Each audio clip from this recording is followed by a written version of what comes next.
ನಿಮ್ಮ ಅತ್ತೆ ಮಾವ ಮೈದುನ ನಮ್ಮ ತಂದೆ ತಾಯಿ. ಹಾಗೆ ಅಗ್ರಹಾರದಲ್ಲಿ ಇರೋ ಯಾರನ್ನೂ ಬಿಡೋವಾಗಿಲ್ಲ ಅಲ್ವಾ ಬಾವ? ಹೌದು. ಹಾ, ಮಠಕ್ಕೆ ನಾನೇ ಹೋಗಿ ಬರ್ತೀನಿ. ಮೊದಲು ಲಗ್ನ ಪತ್ರಿಕೆನ ಅವ್ರಿಗೆ ಕೊಟ್ಟು ಆಶೀರ್ವಾದ ಪಡಿಬೇಕು. ಬಾವ, ಆ ಗೋವಿಂದಾಚಾರ್ಯರಿಗೂ ಕೊಡ್ಬೇಕಾ?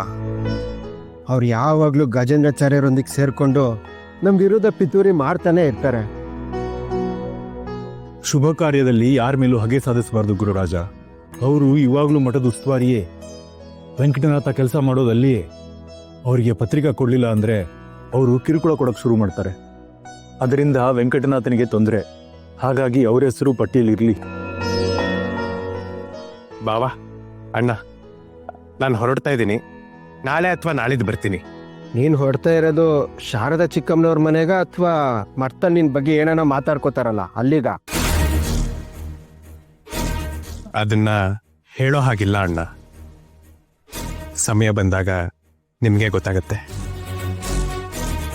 ಸರಿ ಬಿಡು, ಮದ್ವೆಗಿನ್ ಕೇವಲ 1 ವಾರ ಮಾತ್ರ ಇರೋದು.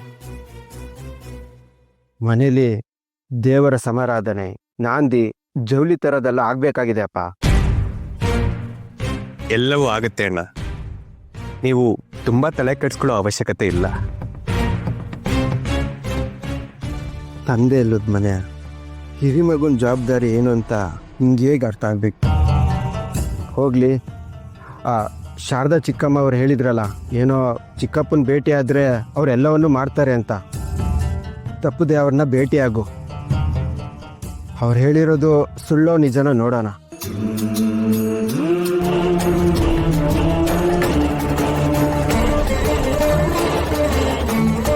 ಅವ್ರಿವ್ರ ಮಾತು ಕೇಳಿ ಕೈ ಕಟ್ಟಿ ಕೂರುವಂತಿಲ್ಲ ಗುರುರಾಜ. ಮನೆಗೆ ಹಿರಿ ಮಗ ನೀನು, ಮಾವನವ್ರ ಜವಾಬ್ದಾರಿ ಹೊತ್ತವನು ನಾನು. ಏನೇ ವ್ಯತ್ಯಾಸ ಆದರೂ ಮರ್ಯಾದೆ ಹೋಗೋದು ನಮ್ದೇನೆ. ಮದುವೆ ಮುಗಿಯೋವರೆಗೂ ಮೈಯೆಲ್ಲ ಕಣ್ಣಾಗಿರ್ಬೇಕು. ಚಿನ್ನ ಹಣಕಾಸಿನ ವ್ಯವಸ್ಥೆ ನಾನು ಮಾಡ್ತೀನಿ. ಆಳು ಕಾಳು ಬೇರೆ ಸರಂಜಾಮುಗಳ ವ್ಯವಸ್ಥೆ ನಿಂದು. ಭಾವ, ಕಾಲದಿಂದನೂ ಈ ಮನೆ ಜವಾಬ್ದಾರಿನ ಹೆಗ್ಲ ಮೇಲೆ ಒತ್ಕೊಂಡು ಬಂದಿದ್ದೀರ. ನಿಮ್ಮ ಋಣನ ಹೇಗೆ ತೀರಿಸ್ಬೇಕು ಅಂತ ನಂಗೆ ಗೊತ್ತಾಗ್ತಿಲ್ಲ. ಮನೆಗೆ ಹಿರಿ ಅಳಿಯ ಅಂದರೆ ಹಿರಿ ಮಗ ಅಂತಾನೆ ಅರ್ಥ. ನಾನು ನನ್ನ ಜವಾಬ್ದಾರಿನ ನಿರ್ವಹಿಸ್ತಿದ್ದೀನಿ ಅಷ್ಟೇ.